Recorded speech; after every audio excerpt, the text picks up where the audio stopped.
Have you ever found yourself trapped in a life that wasn't truly yours? A life built on lies, manipulation, and the weight of someone else's expectations? I once thought I had it all: a successful career, a loving husband, and a perfect life.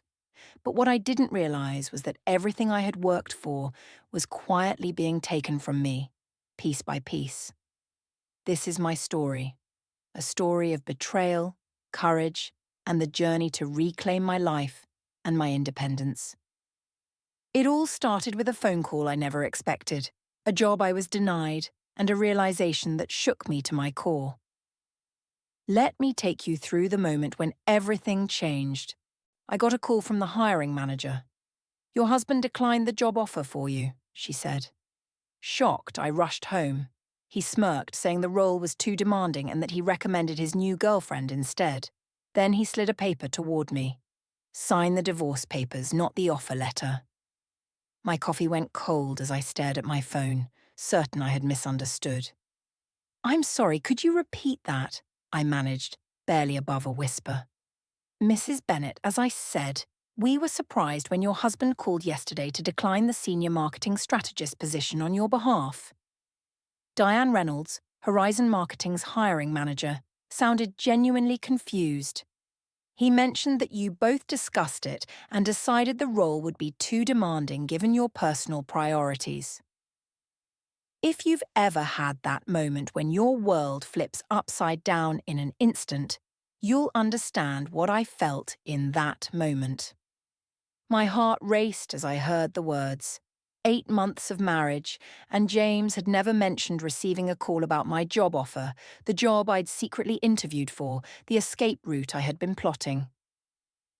"Mrs. Bennet, are you still there?" Diane asked. I swallowed hard, trying to regain composure. "Yes, here. Just processing this information." "I understand this might be awkward," Diane said, her professional tone tinged with sympathy. "But I wanted to reach out directly, since your husband also recommended we consider Serena Matthews for the position instead. He mentioned she works at his firm and would be a better fit." Serena. The name hit me like a physical blow. James's co-worker from accounting, the woman he'd claimed was just a work friend when I had questioned him about her name appearing on our dinner reservations. The woman he'd texted late at night. "When exactly did my husband call you?" I asked, my voice steady despite the storm inside. "Yesterday afternoon around 3 p.m. Yesterday, while you were at your sister's house helping with her newborn, your husband was systematically dismantling your chance at independence." I thanked Diane for the information, my mind racing. After a few more painful minutes of conversation, I ended the call and sat motionless, watching the dust particles drift in the sunlight filling the guest bedroom I had converted into a makeshift office. This was the only professional lifeline James hadn't severed. My hands trembled as I grabbed my car keys. I needed to confront him now.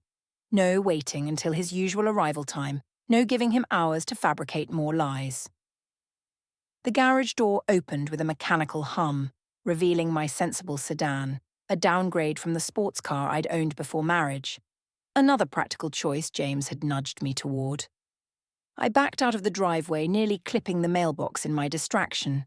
The suburban streets blurred past as my thoughts raced faster than my car. 8 months.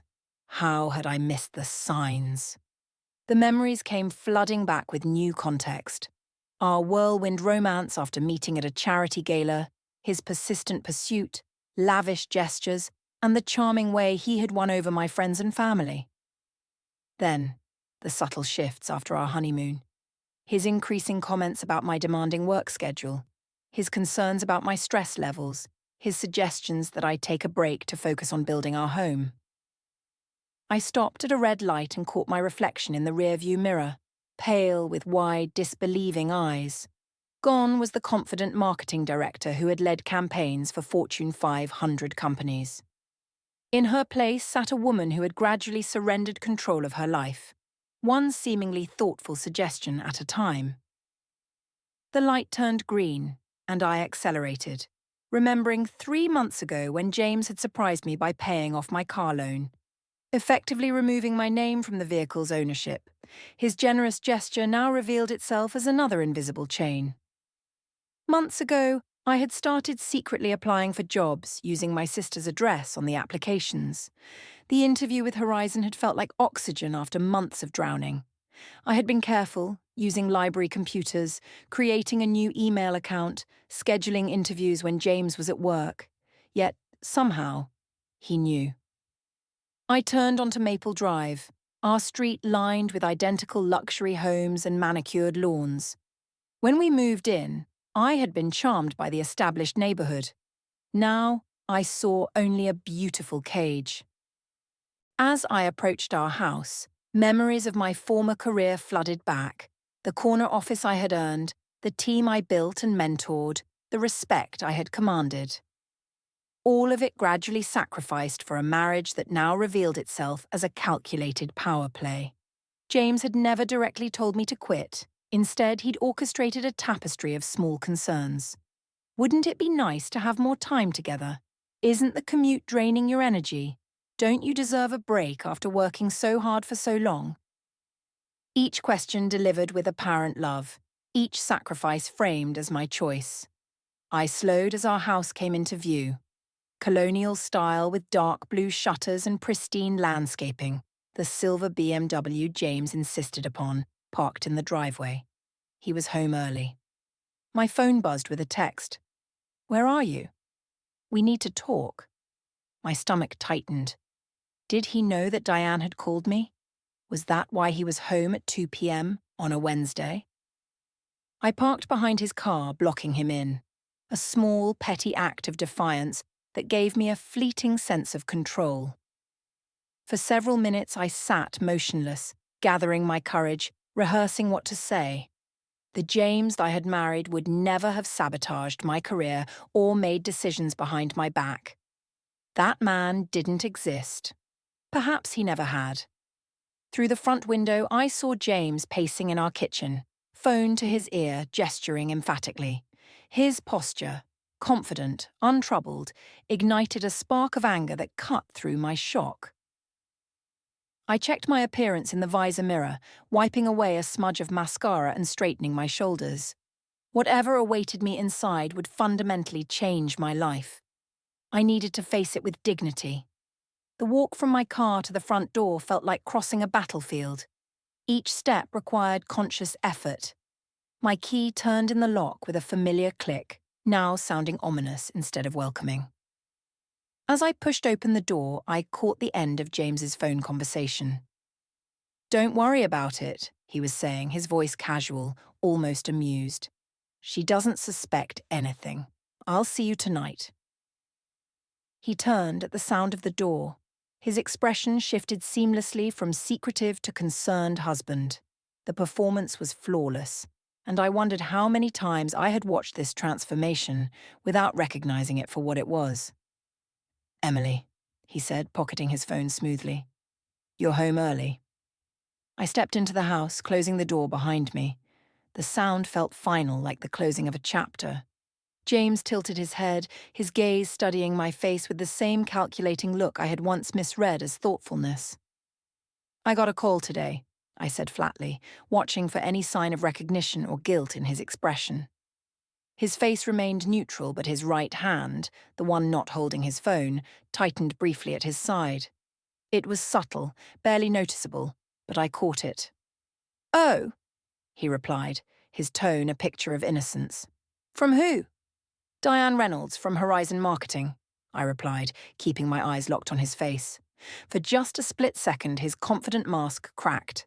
A fleeting look of calculation flashed before he quickly turned it into a confused expression. "Horizon Marketing?"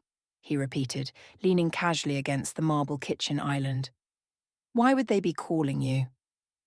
The audacity of his lie reignited the anger that had been simmering beneath my shock. 8 months ago, I would never have tolerated such blatant deception. Back then, I was Emily Chin, the marketing director at Vertex Solutions, the youngest executive in the company's history. My campaigns had won industry awards, CEOs sought my strategic advice, and trade publications quoted me as an expert. Then I met James Bennett at a charity gala where my firm had donated significant marketing services. He had approached me with a glass of champagne and a well-crafted compliment about my recent tourism campaign. His knowledge of my work had impressed me, and I later learned he had done extensive research on me before we met. "You know exactly why they called," I said quietly, watching his face carefully. "You declined a job offer that was meant for me." His expression softened into a faux gentle concern, and he reached for my hand. "We talked about this," he said, his voice filled with feigned empathy. "Your stress levels, the panic attacks you were having." I pulled back, stepping away from him. The panic attacks were just another manipulation.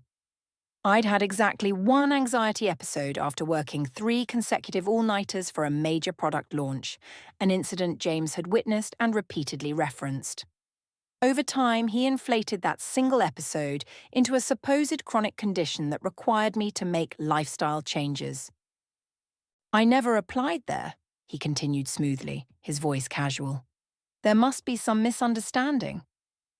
6 months ago, maybe I would have believed him. The James I had fallen for was supportive, ambitious, but also kind, an analyst who admired my career and promised partnership in everything. "I interviewed with them 3 weeks ago," I countered, my voice steady. "While you were supposedly at that conference in Denver." His eyes narrowed slightly, his first real, authentic reaction. The indignation in his expression was so absurd that it almost made me laugh. "You've been interviewing behind my back?" His voice rose, though he still tried to keep his cool. "And you think I've been interfering with your career behind mine?" I replied. The changes had started 3 months after our wedding. His admiration for my work ethic shifted into concern over my hours. His interest in my projects became questions about whether they were worth the stress. When my boss offered me a promotion that would require more travel, James orchestrated a weekend getaway, convincing me that we needed more time together. "I was trying to protect you," he'd said, switching tactics. "You were happier stepping back from that high-pressure environment. You said so yourself."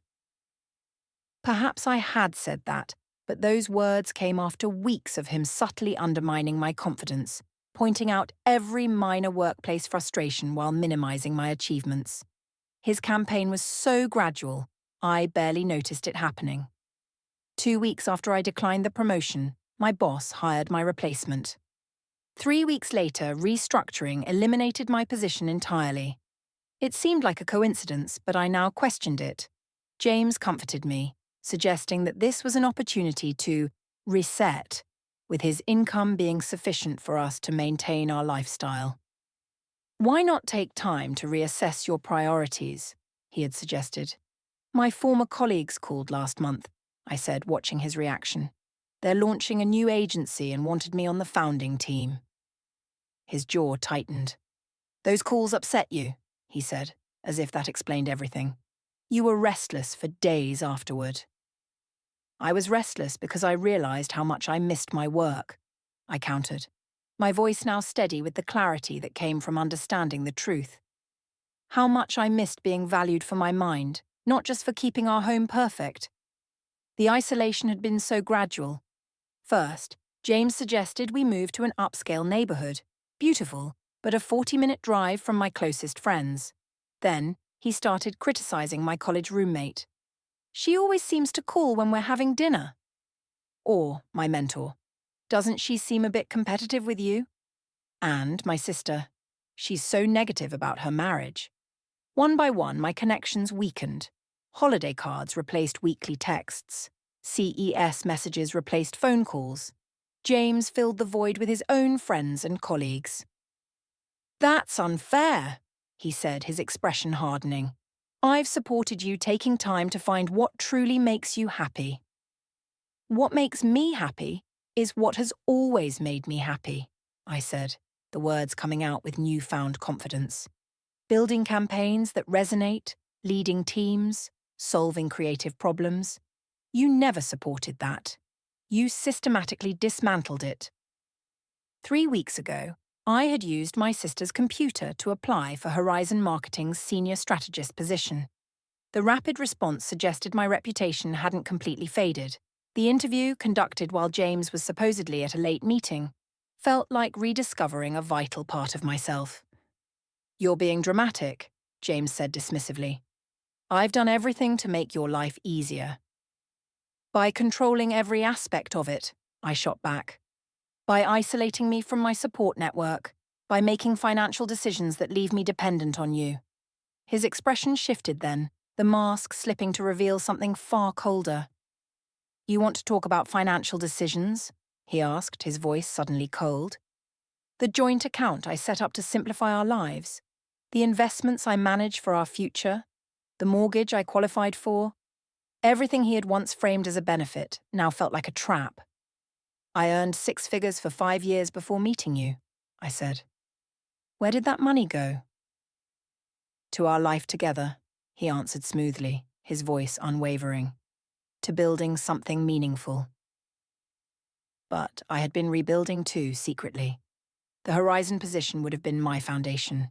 Financial independence, healthcare benefits, a 401k with matching contributions. James had known exactly what that meant. "How did you find out about the offer?" I asked. A flicker of pride crossed his face before he quickly controlled it. "Does it matter?" he replied, his voice turning colder. "What matters is that we make decisions together, like your decision to recommend Serena for my position." Finally, his composure faltered. Calculation flickered in his eyes, and the choreographed husband routine vanished entirely. "So that's what this is about," he said quietly, his voice colder than ever. "Yes," I replied, finding strength in confronting the truth. "Diane mentioned you recommended Serena for the position. Your co-worker, Serena. The same Serena whose name appeared on our dinner reservation last month." James's lips curled into a slight smirk, one I almost didn't recognize. He straightened, glancing at his watch, a casual gesture that somehow communicated I was now on his timetable, not the other way around. "You weren't supposed to find out like this," he said, sounding more inconvenienced than apologetic. "I had it all planned for tonight." "Planned what exactly?" I asked, my voice tight with confusion and anger.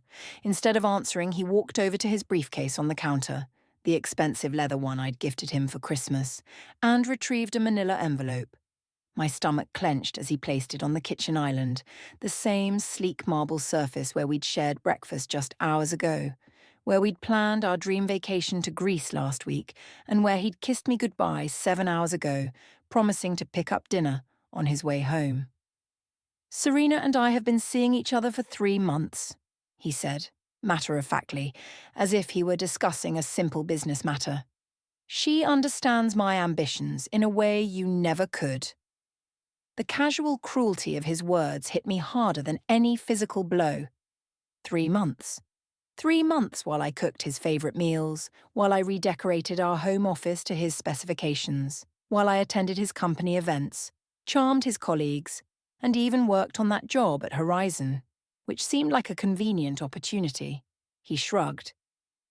"Serena's been looking to move from accounting into marketing. Your background made that position perfect for her once I explained to the hiring manager that you weren't interested." The calculated nature of his betrayal was staggering. He hadn't just cheated on me, he had actively sabotaged my future for his mistress. "Why not just divorce me?" I asked, genuine confusion breaking through my anger. Something flickered in his eyes, a hint of the calculation I now saw for what it was. "Divorces are messy.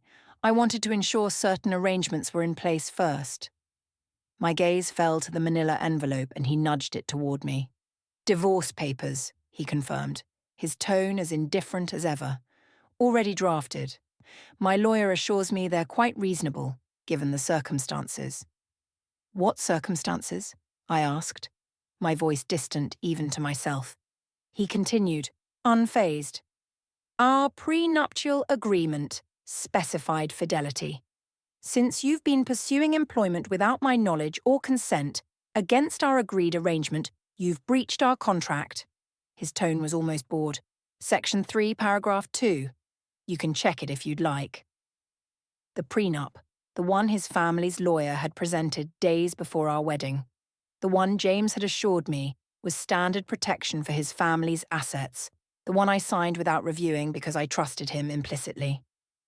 You manipulated me into leaving my job, I said, the pieces of the puzzle clicking into place with horrifying clarity. You isolated me from my support system. You controlled our finances, and now you're trying to claim that I violated our agreement just because I wanted to work again? His smile was chilling in its confidence.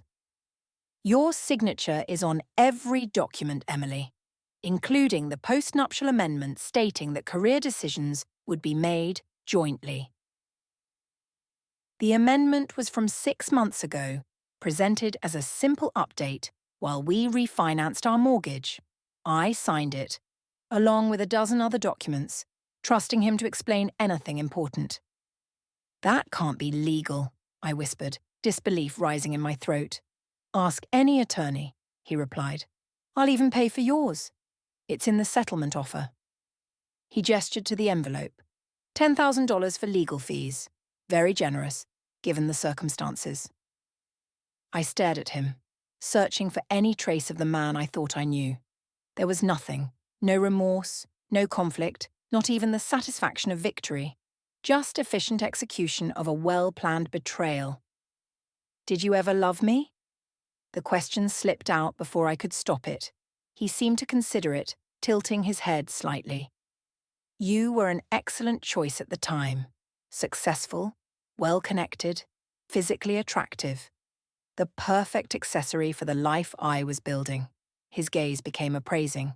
But Serena is younger, more flexible in her ambitions, more aligned with my long-term goals. Each word stripped away another layer of the illusion I had been living in.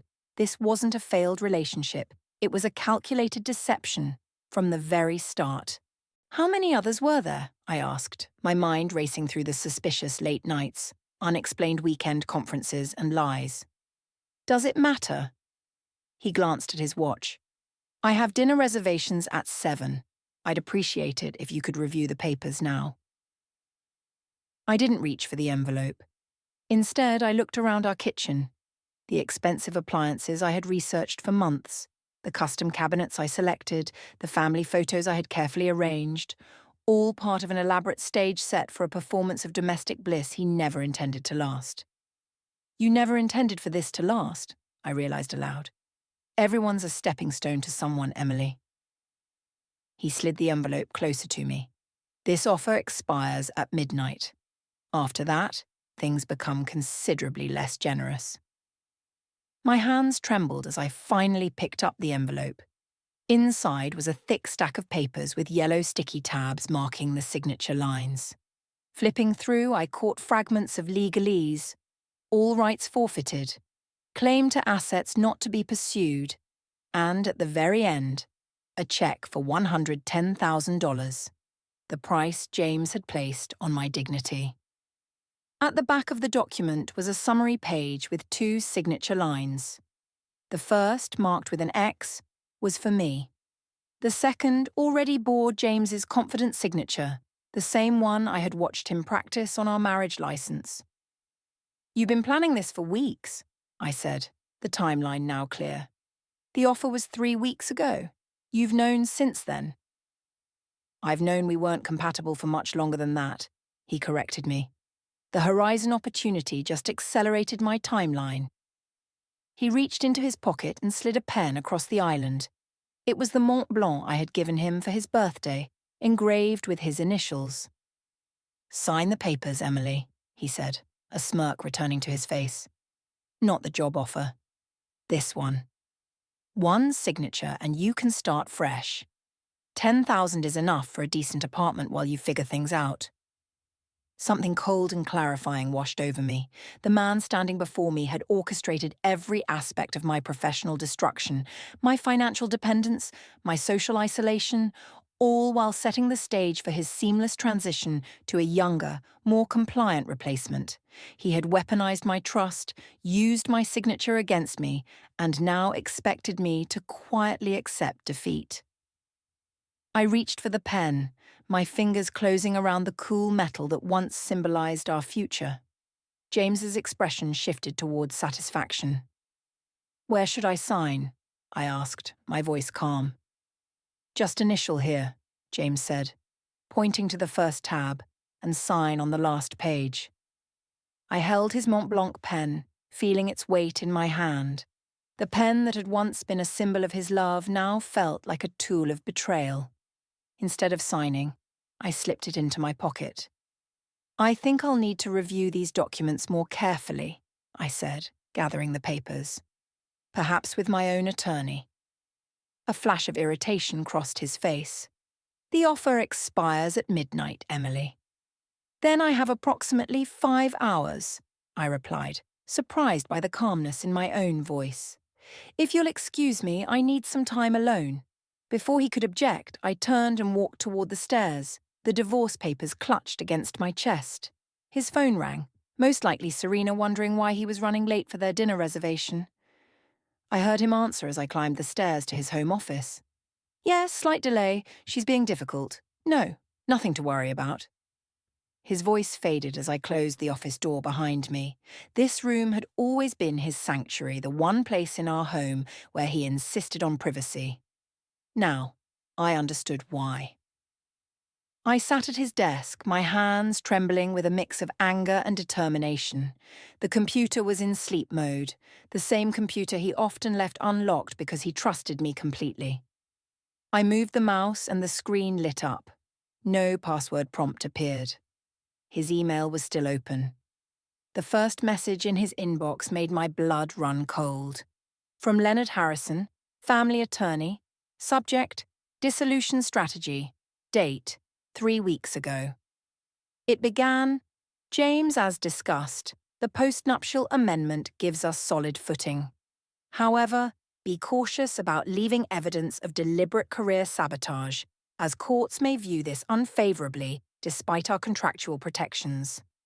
I recommend proceeding with the mutual decision narrative we outlined. Attached is the final divorce agreement for your review. Remember, once she signs, the 24-hour cooling-off period is merely a formality in our jurisdiction." Scrolling through his inbox, each email revealed another layer of deception. There were emails to his bank about accounts I knew nothing about, correspondence with a real estate agent about a property in the exclusive lakeside community he had claimed was too expensive for our budget, and messages to his boss about a promotion he'd never mentioned, complete with significant stock options. There were also numerous threads with Serena Matthews. I opened one from 2 months ago. "Emily still has no idea about the post-nup clause. Such a trusting fool. Once the house refinance is complete next week, I'll have everything locked down." Another line caught my eye. "Should I feel bad about this? Maybe. Do I? Not really. You're worth every calculated risk, S." I felt physically ill reading his words. His casual cruelty, the calculated deception, while he'd been sharing my bed, accepting my devotion and planning our supposed future. I clicked on his browser history. He'd been researching vacation properties in the Cayman Islands, a destination we'd never discussed. His recent searches included offshore banking regulations and asset protection strategies during divorce. Then, I found a folder labeled Emily Contingency. Inside were screenshots of my personal emails, photos of me meeting my sister for lunch with timestamps, and recordings of phone conversations, presumably from our home line. He had been monitoring me, gathering evidence for months. A calendar notification popped up on his screen. Property viewing 3 p.m. tomorrow. He was already planning his life with Serena in the house I had helped decorate, the house I wouldn't get in the divorce according to the documents downstairs. I reached for his phone charger and plugged in my own identical model. His habit of leaving devices unlocked once a sign of trust had now served a different purpose. My fingerprints still worked to unlock his backup phone in the desk drawer. The text messages between him and Serena told the full story. Their affair hadn't started 3 months ago, as I had believed, but shortly after our honeymoon. He had been living a double life, systematically dismantling my independence to prepare for this moment. From James to Serena, 5 months ago. Phase 1 complete. She's officially left her position. No going back now. 2 months ago. She's completely financially dependent now. All accounts require my signature. The house is solely in my name, despite her contribution. And from James to Serena 30 minutes before I arrived home. Is everything set for tonight? She has no options. Serena, she has no idea about the Melbourne transfer? I scrolled down further, each message more damning than the last. Their plan had been meticulous. Isolate me professionally, separate me from my support networks, control my finances, and then discard me for Serena, who would benefit from the career connections I had built over the years. As the pieces of their scheme clicked into place, I heard James on the phone downstairs, his voice rising in frustration. I don't care what it takes. Get the tickets changed to tomorrow night instead of next week. Yes, I'll pay the fee. They were accelerating their plan. Once I signed those papers, I would have nothing. No career, no financial resources, no home, and no legal recourse once they left the country. I sat back, my mind racing. The marketing professional in me, the strategic thinker James had tried to extinguish, began analysing the situation with cold clarity. I had been outmanoeuvred at every turn, but I had been playing a different game entirely. I had been building a marriage while he had been quietly executing a heist on my life. For a moment, raw emotion threatened to overtake me. The urge to confront him, to scream, to tear down his carefully laid plans in a fiery burst of righteous anger was overwhelming. But I knew better. That would only alert him, give him time to adapt and counter. My gaze fell on the framed photo on his desk. Us on our wedding day. I looked so happy, my smile bright and trusting, while his was carefully composed, designed for the camera. The woman in that photo had trusted him blindly. The woman standing here now, sitting at his desk, had her eyes wide open. I took a deep breath, forcing my racing thoughts to organize. I needed evidence, strategy, and most of all, time. Above all, I needed him to believe he had won, until I was ready to secure my position. Emily, his voice called from downstairs. Have you made a decision? I'm running late. I gathered the papers, straightened my shoulders, and prepared myself. The anger still burned within me, but now it was being channeled into something much stronger: determination. James had underestimated me once. He wouldn't get the chance again. Coming, I called, my voice perfectly calibrated to sound defeated. I descended the stairs, divorce papers in hand, keeping my face a mask of resignation. James stood by the front door, keys in hand, impatience radiating from his perfectly tailored suit. I'll sign, I said softly, my voice barely above a whisper. But I need time to process. Can we do it tomorrow? I promise I won't contest anything. His eyes narrowed, evaluating the sincerity of my words. I kept my gaze lowered, shoulders slightly hunched, the body language of someone broken. After a moment, he nodded, apparently satisfied. Fine. Tomorrow morning. I've cancelled dinner to deal with this situation, he said, checking his watch. I have calls to make. Don't disturb me. As he brushed past me toward his office, I caught the faint scent of unfamiliar perfume. Another piece of evidence. I'll make dinner, I offered, playing my part. He didn't bother to respond, already dialing Serena to no doubt update her on the delay. I moved to the kitchen, preparing a meal neither of us would eat. The rhythmic chopping of vegetables helped organize my thoughts. I needed evidence, resources, and most importantly, time. James and Serena had spent months orchestrating my downfall, and now I would need to be equally methodical in planning my response. That night, sleep barely came. My mind catalogued assets and planned countermeasures. By morning, I had transformed the guest room closet into an impromptu command center. Inside an innocuous box labeled winter linens lay the beginnings of my documentation system. Photographs of James, emails, screenshots of text messages, and notes detailing his financial manipulations. I disguised my evidence gathering as routine housekeeping, knowing James's dismissive attitude toward domestic labor would work in my favor. "I'm organizing our household files," I announced over breakfast the next day, my voice deliberately dull. "Where should I put these insurance papers?" James barely glanced up from his phone. "Whatever you think is best. That's your department." The boring administrative tasks he had relegated to me became my cover.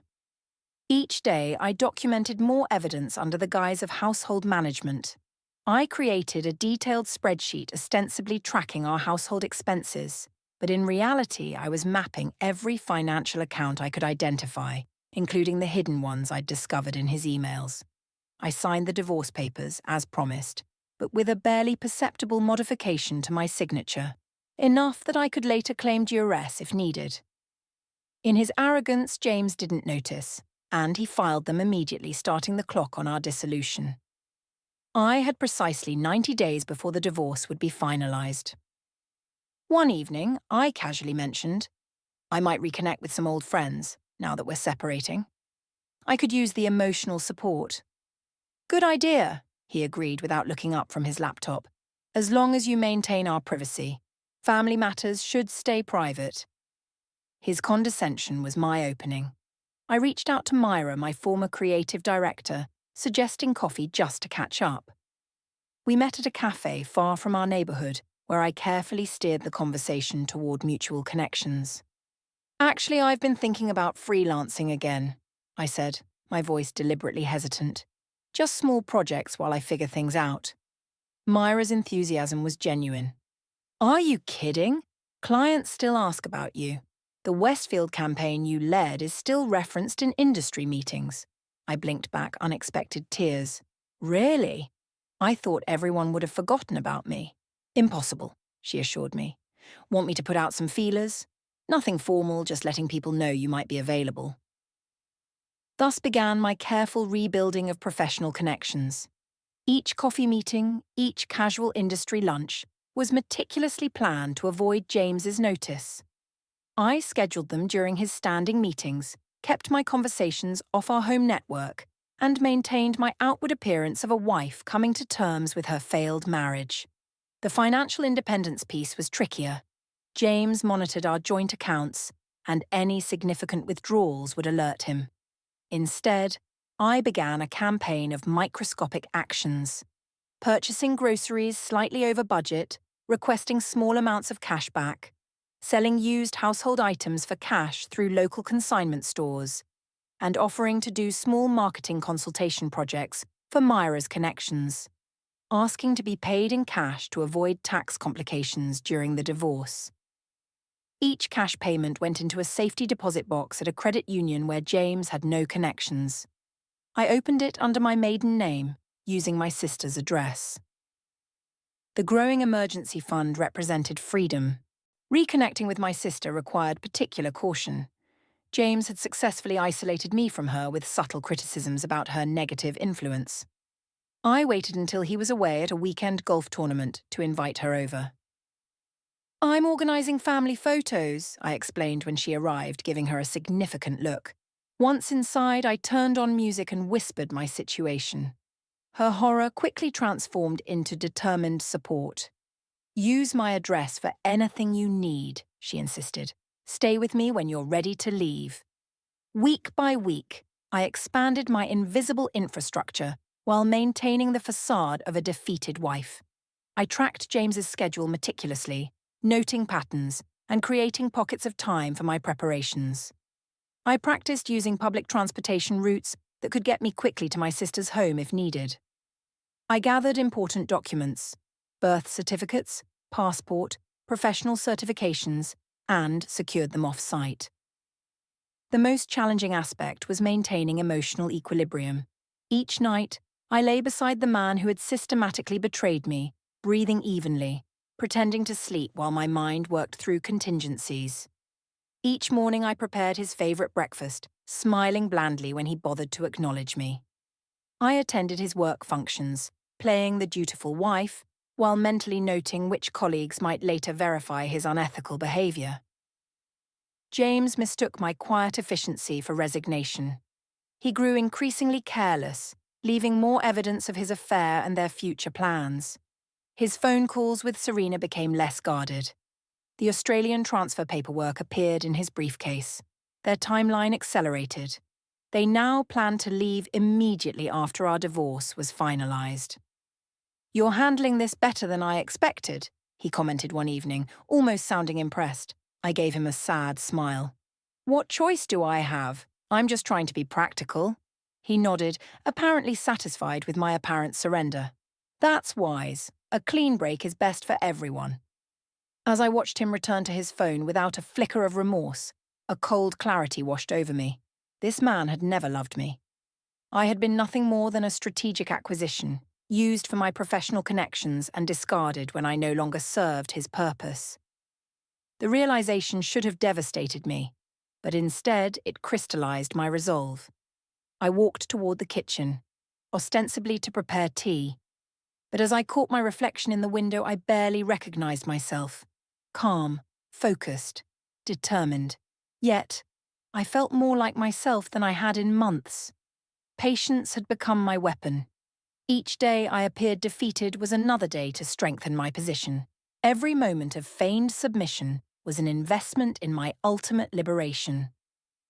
3 weeks into my quiet campaign, I received a text from an unknown number. "Meeting tomorrow. R your Horizon application. Urgent opportunity. Diane Reynolds." I stared at the message, my heart pounding. This was the opportunity I had been waiting for, arriving exactly when I needed it most. According to the divorce paperwork, we had just 32 days left before finalisation, and James and Serena's planned departure to Australia. I responded immediately. "Available tomorrow. Name the time and place." The meeting was set for 10 a.m. at a downtown coffee shop during James's weekly executive team meeting. Perfect timing. That night, I finalised my preparations, organised my evidence, and rehearsed my approach. By morning, I was calm, focused, and dressed in sleek professional attire that had been hidden in the back of my closet for months. When James questioned my outfit, I vaguely explained, "Book club meeting." He barely looked up from his breakfast, dismissing me entirely now that he thought I was neutralised. "Whatever makes you happy," he said, with that patronising smile I had grown to despise. I waited until his car disappeared down the street before calling a ride to take me downtown. No need to risk him spotting my car where it shouldn't be. Diane was already waiting when I arrived, accompanied by an older man I didn't recognise. She rose to greet me, her expression professionally neutral, but her handshake was firm and supportive. "Emily, thank you for coming. This is Martin Xiao Ario. He was quite interested when I told him about your situation." Martin extended his hand. "Mrs. Bennet, or do you prefer Miss Chin?" The use of my maiden name sent a wave of emotion through me. "Miss Chin is fine," I replied, straightening my shoulders. "I understand you've been dealing with some unusual circumstances," Martin said once we were seated. Diane shared some concerning details about James's interference with our hiring process. I took a deep breath and laid my portfolio on the table. "What I'm about to share goes beyond interference with a job application," I began. "I've documented systematic professional sabotage, financial manipulation, and identity fraud. For the next 40 minutes, I presented the evidence I had gathered, emails showing James's coordination with Serena to take my position, legal documents he'd had me sign under false pretenses, and financial records demonstrating his deliberate creation of dependency. This isn't just a domestic dispute," I concluded. "It's a calculated attempt to destroy my professional standing for personal gain, and it involves your company through the fraudulent representation he made regarding my application." Martin and Diane exchanged glances. "We suspected something wasn't right," Diane said, "but this is beyond what we imagined." "What exactly are you looking for from us, Miss Chin?" Martin asked. I laid out my proposal, a position that would utilise my skills while allowing me the flexibility to handle my impending legal battles. In exchange, I would provide Horizon with exclusive documentation of how their hiring process had been manipulated, potentially protecting them from future liability. "We plan to offer you a senior strategist position," Martin said thoughtfully. "But given your circumstances and the skills you've demonstrated in this unorthodox situation, I think something more substantial might be appropriate." By the end of our meeting, I had a written offer for Director of Strategic Initiatives, a position 2 levels above what James had tried to steal from me. The compensation package was generous enough to immediately establish my financial independence. "One more thing," I added before we parted. "I need absolute confidentiality until I execute the remainder of my plan. My husband cannot know about this conversation." They both agreed without hesitation. The next 3 weeks were an exercise in calculated patience. I maintained my facade of quiet resignation while finalizing my escape.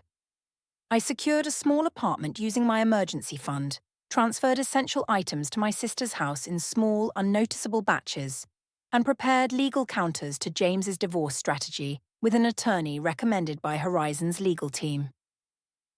The day before our divorce would be finalized, and 1 day before James and Serena's scheduled flight to Melbourne, I executed my plan. James had an important client dinner that evening, so he would be home late, giving me the perfect window. While he was out, a team of movers I'd arranged through my sister efficiently removed the last of my personal belongings: clothes, keepsakes, documents, items of sentimental value he'd dismissed as junk, and most importantly, my extensive evidence. When everything was safely transported, I made a final sweep of the house, pausing in each room to silently reclaim my narrative. This wasn't a defeat. It was a strategic withdrawal, not an ending, but a calculated new beginning. At precisely 11 p.m., when I knew his dinner would be wrapping up, I sent a single text: "Check your email. Goodbye, James."